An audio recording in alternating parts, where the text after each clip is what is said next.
Good afternoon, everybody. This is Lauren Cohen, international legal and real estate expert and the host of Investing Across Borders, the podcast where we teach you how to navigate your way to invest, live, work, and play across borders. And we are here today with my truly dear friend, wonderful, amazing business strategist, visionary, the visionary with guts, Nancy Matthews. Nancy is one of the founders with her two sisters. I don't even need to read anything here or review anything. I know so much about you because I'm part of your world for so many years. Like One of since the the three, beginning.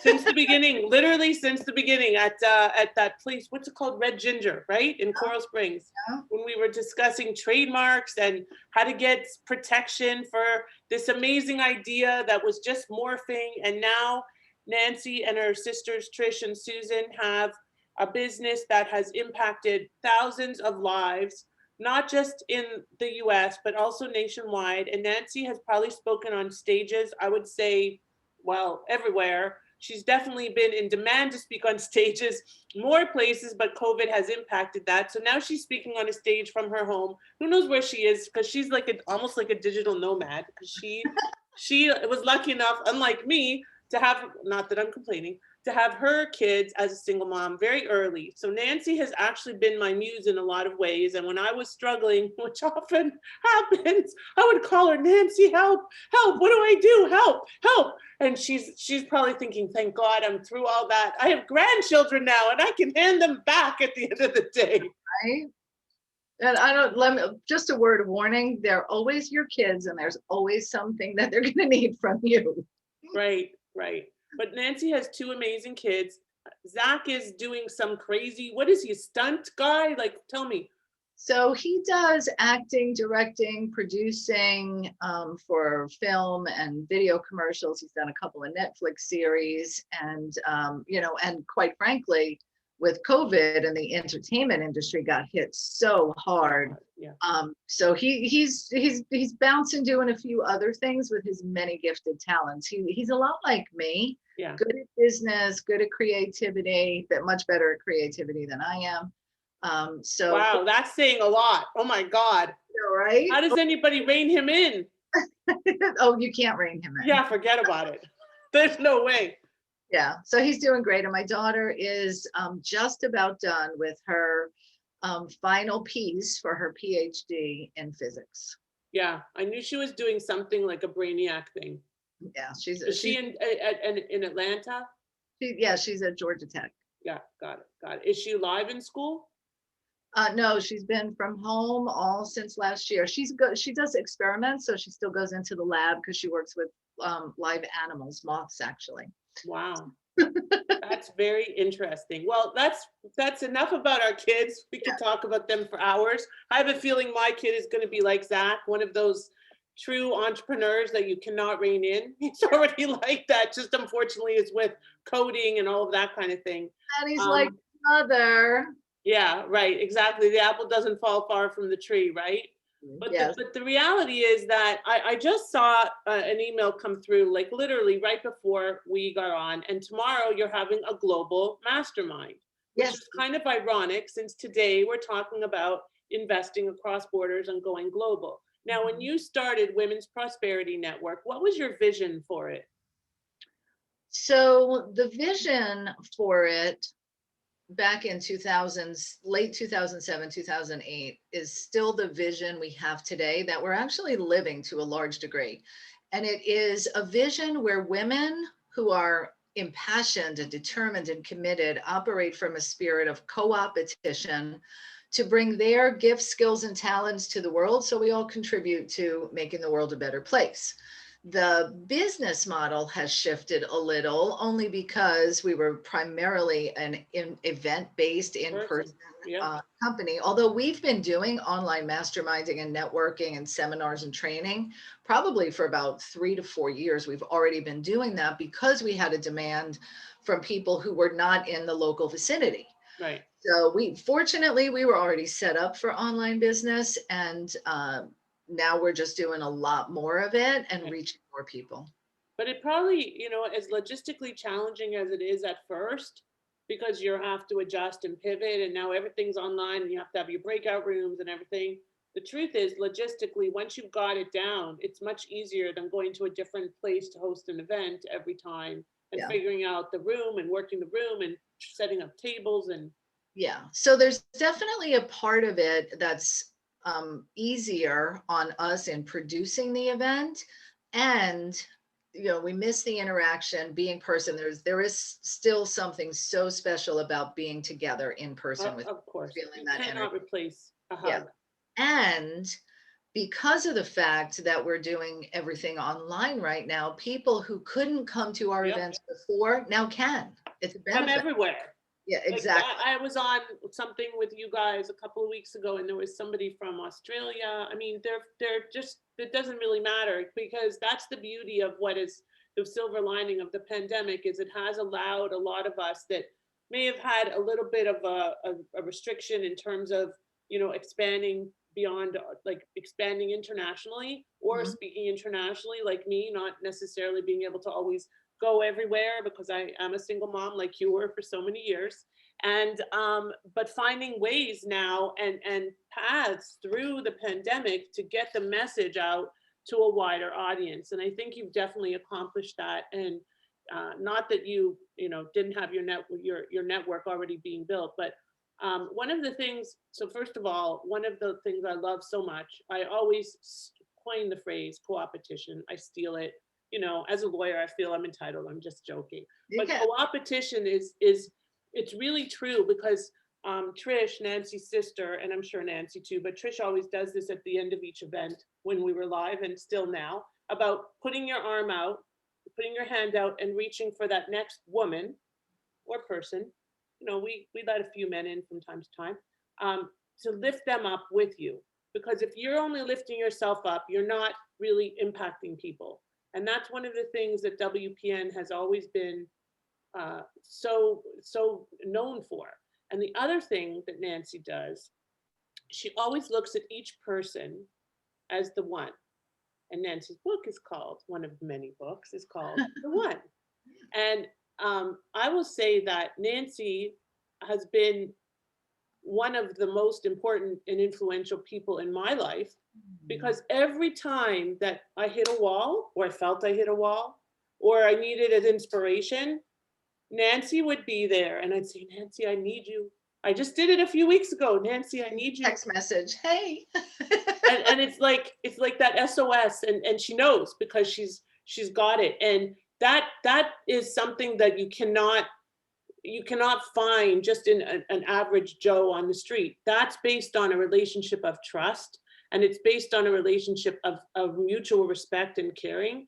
And Nancy builds those relationships with most of the women in her world on an almost daily basis. And that's a very big deal. And she has been doing that in a very meaningful way. I mean, she's spoken, like you spoke at E-Women Network. I mean, give me five examples of some crazy places where, yeah, you've spoken that everybody would know, platforms that you've spoken on. Okay, so E-Women Network, which it goes back to that whole spirit of co-op petition, Mm-hmm.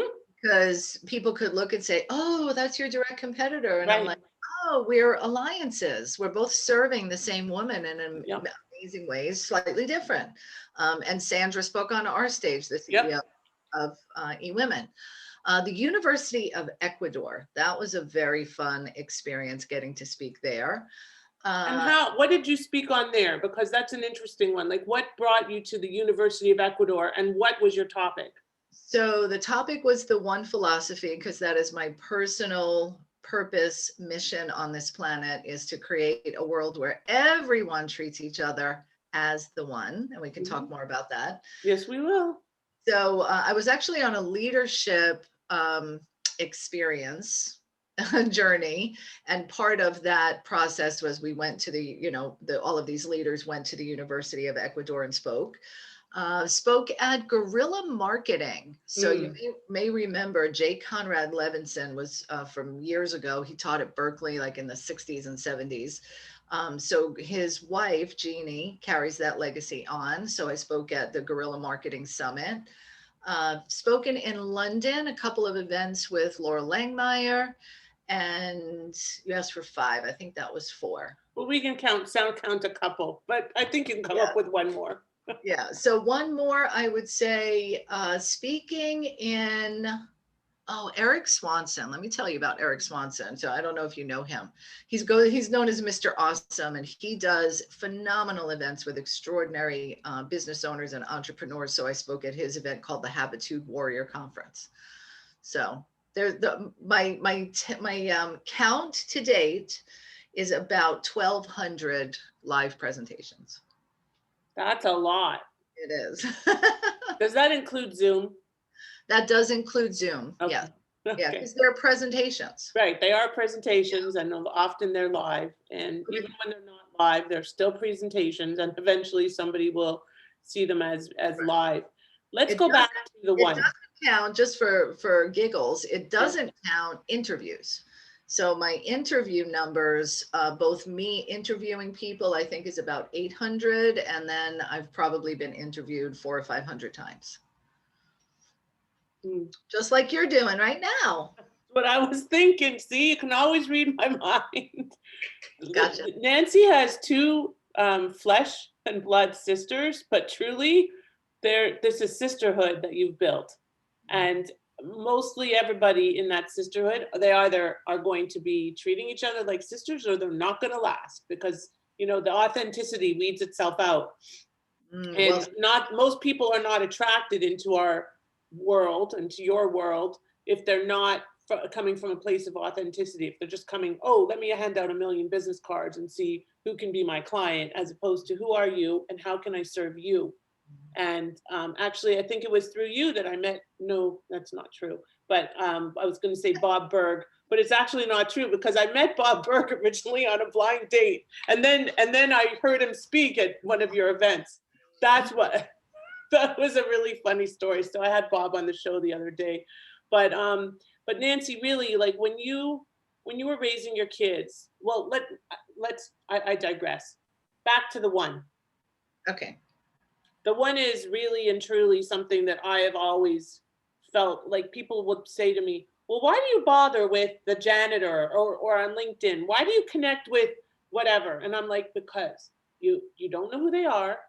You never know what their needs are, how you can serve them. And sometimes you can create impact for them or vice versa that you don't even anticipate. And you have to look at each person as an individual because everybody brings something of value. So don't discount people just because they don't have the title, or maybe they haven't spoken at 1,200 places or to that, whatever. They maybe they're not a speaker. I have a woman I've been trying to get on the podcast, and I know the reason she doesn't want to come is because she doesn't like being behind the camera, even on video, right? So it's kind of funny. But tell me, where did that come from? How long have you been manifesting it? Well, forever, but when did you write the book, and what are some of the learning paths from the book? Well, first of all, I just want to say you really capsulized, if that's the right word, the essence of what the One Philosophy is all about. So I just love and honor you, my friend, for being the one and living in this way. And imagine, so everybody who's listening in, imagine a world where everybody is valued like that. Like it would eliminate prejudice, racism, division. It would eliminate all those things if we could just remember that we are all human beings with a beating heart, all just wanting to get a little bit more happiness in our lives. Where the breakdown, not always about your bank account. Right. And not just that, but where breakdowns happen is where there's disagreements. So, or I don't agree with your position, so now I'm not going to like you anymore and I'm going to fight you, and that doesn't solve problems. Mutual understanding and getting into that solution mode is what's going to, help bring us all together. So enough on my soapbox. So I started talking about the One Philosophy back in 2010, I believe it was, after I had, my own little wake up call when I had a meeting scheduled with a woman who wanted to talk to me about helping her get her book done. So I was really looking forward to meeting this person and helping them. And then I found out that she is a local TV news anchor. Oh, And suddenly my energy, my right, attention, changed. enthusiasm about the meeting changed because, oh my gosh, what if she's the one who's going to help me do this, and the one I'm going to get a TV show, and the one that I started to make it all about me. And Oh, in that space, I observed that I was, paying a little more attention, wanting to yeah. know more about her, being more interested.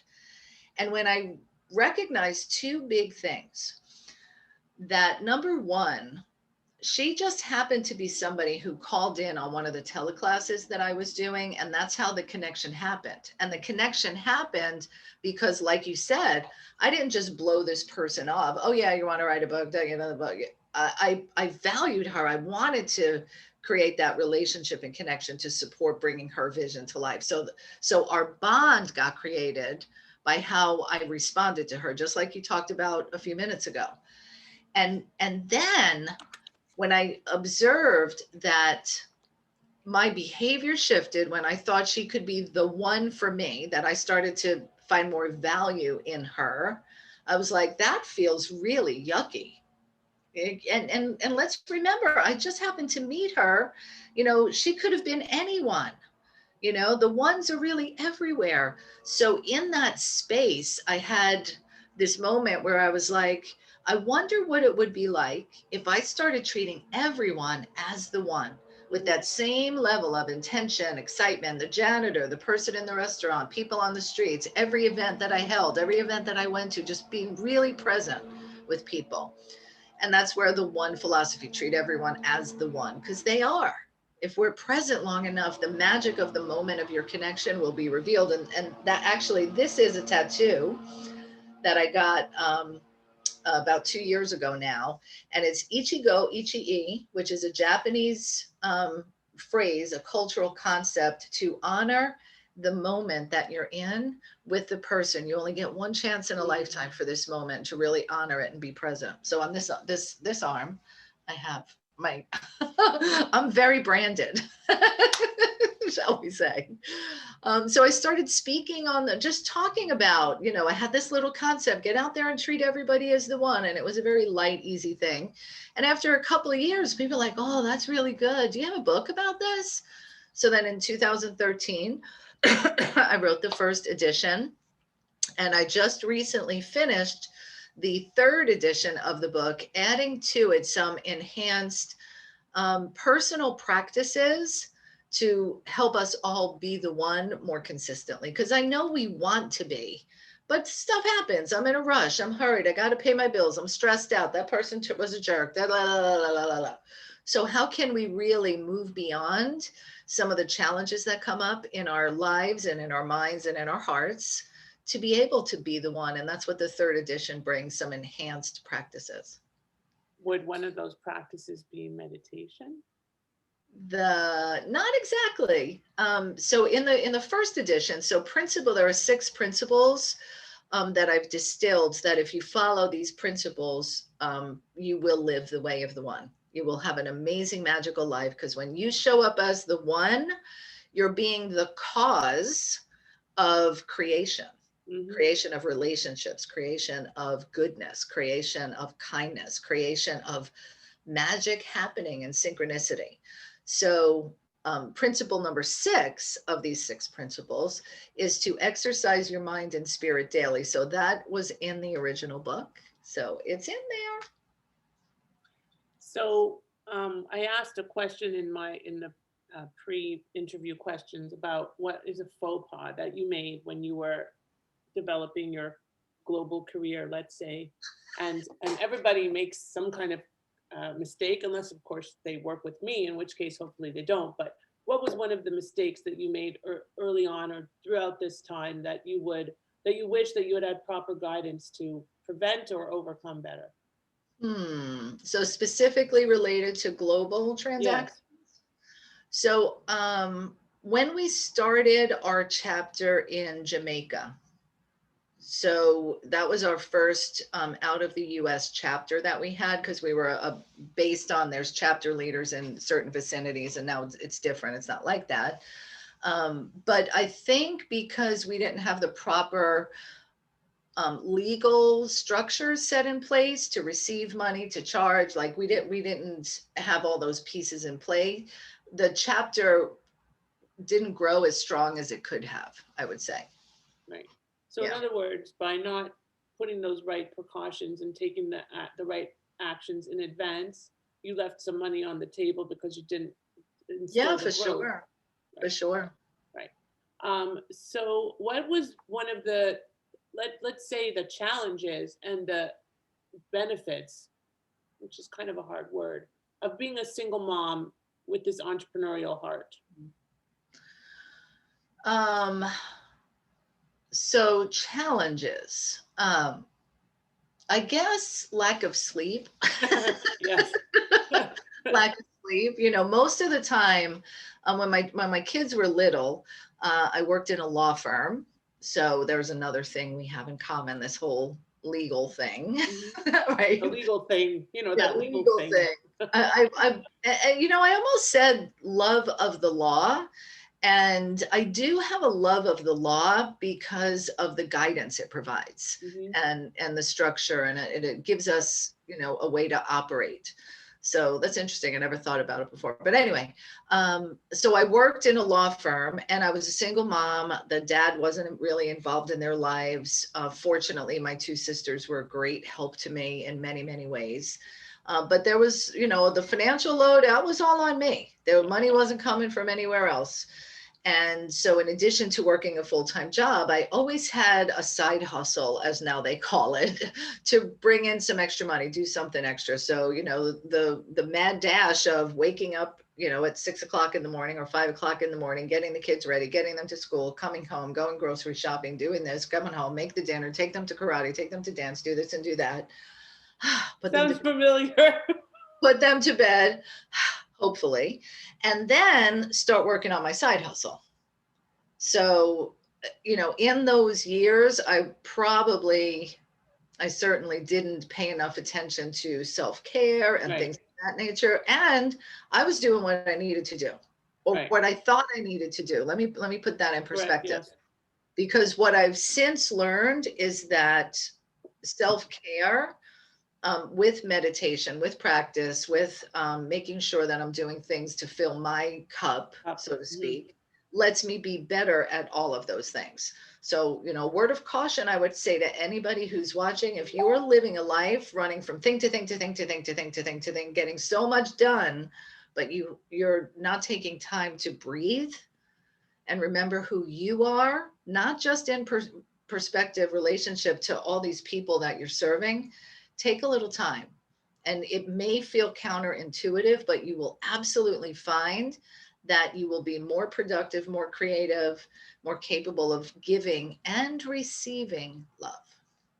So receiving, interesting, because this is a challenge I think a lot of us single moms have, or people in general, especially givers, that we think it's only okay to give, and we are challenged at receiving. And one of the books that you focus on and you train on is Receiving Your Riches. And I've been through the course with you a couple of times, and it's great. When was that book? From 19? So the book Science of Getting Rich by Yeah. Wallace Wattles was written in 1910. Yeah, I thought it was going to say 1912, but that's when there was a war. But yeah, it was not. I mean, that's a long time ago. To think that, unlike Michael Gerber was kind of the original six of entrepreneurial books, but 1910 to have Yeah. a book that still resonates today. Now, some of the English is hard to read. You have to kind of get through it, but the messages are still the same. The messages, kind of like the messages in The Secret, and what those messages that resonate and power us through. And you teach this course with such love and devotion. And what are the results that you're seeing with people, and what made you decide to create a course around that particular book?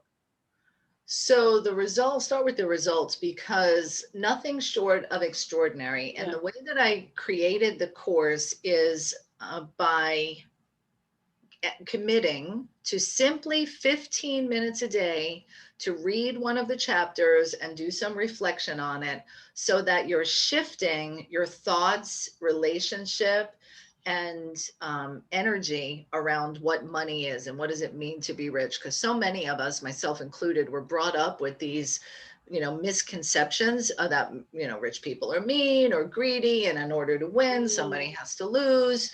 So the principles in this book tap you into a way of being. So again, it aligns with the one philosophy. Yeah.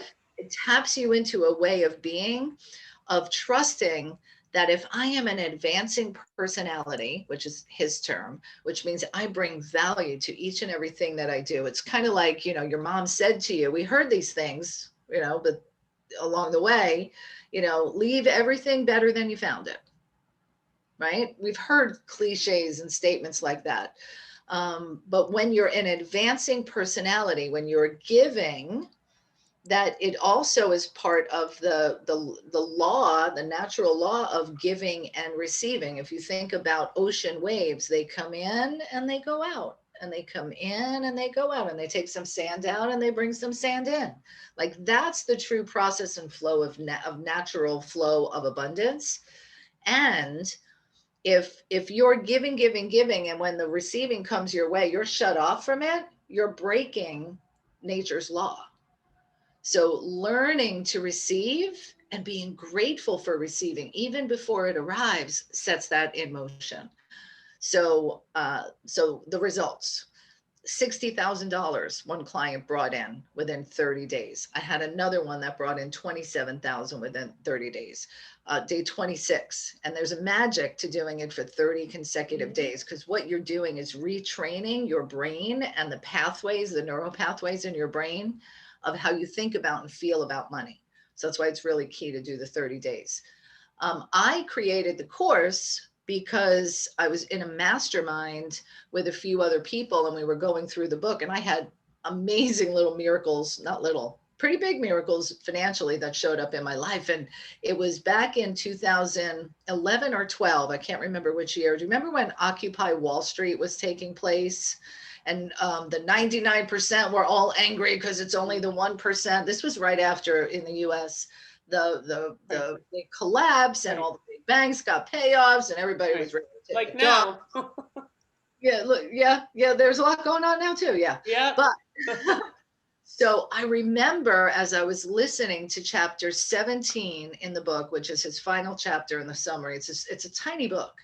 As I'm listening to it, I was on the treadmill one morning, and I'm going, oh my God, this is great. Everybody needs to know about it. If the 99% knew about this, then they could be empowered to go and do what they want, and they'd be equipped. So that's where it was born from, a passion that everybody needs to know about this. Sharing your message, which is really what you're all about, sharing your message and lifting other people up. And when you originally came up with the idea of Women's Prosperity Network, did your sisters look at you like you were from Mars, or were they kind of like, oh, Nancy, here we go? Like, so my sisters have always been my champions, and I would say that I am where I am today in large part due to them, their support, and again, why I'm so grateful that we now provide that space for other women. Yeah. So it's extraordinary. So sometimes they look at me a little sideways. Most of the gambles I've taken have worked out well, so they're kind of used to it. They jump on the bandwagon. Exactly. Susan will often say, okay, Nancy, now the great idea. I'm good. You keep going. I'll keep up with you as fast as I can. And it's funny how different you all are, like so very different. Trish has her own share of amazing ideas, but from a very different place. And Susan is the quiet one that kind of chugs along, but keeps everybody rallied in. You know what? Beautifully said. She keeps everybody rallied in and rallied up. Because she's not out on the front on the stages. Right, no. She'll do it, but it's not her main thing. Right. But if you were to ask every single one of our members, and I'm going to just say this, which of the three sisters is your favorite? They would go, oh, I love Susan.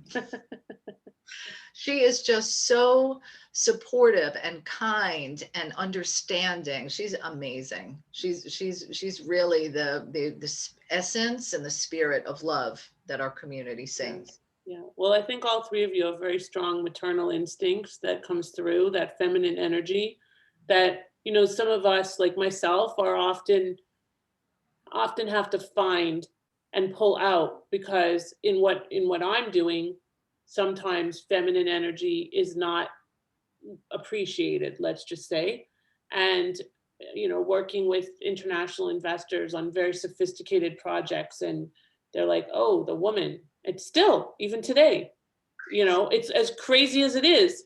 And so I over time have suppressed, and it's come back to bite me, suppress that feminine energy. And I think one of the things that is missing now, because we are not in person and we are not touching and hugging and whatever, is the ability to manifest that feminine energy for those of us that are not around sisters. You know, I'm around male energy only. There's no women in my life at all, other than my dog. So, you know, my mom is far away, my sister-in-law is far away. I don't really see my friends. So that feminine energy is not coming through the same way on Zoom. It needs to be body to body, belly to belly. And that's the piece I think that those of us that don't have those sisters, those real life sisters, are missing.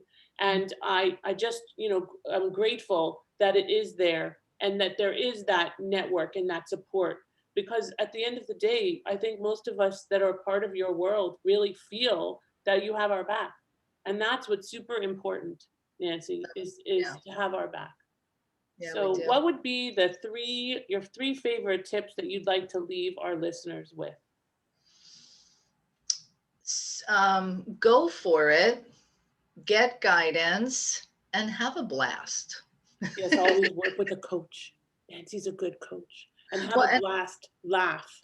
Because if you yeah, can't laugh, and if you're not passionate about it, yeah, don't do it. If it's only about the money, don't do it, because you're going to succeed for 5 minutes, but eventually you're not going to succeed because it's not coming from your heart. beautifully said, my friend. Nancy, how do people reach you? Because I know people are going to want to, and they're going to want to join WPN if they're not already. And now they can do it from anywhere.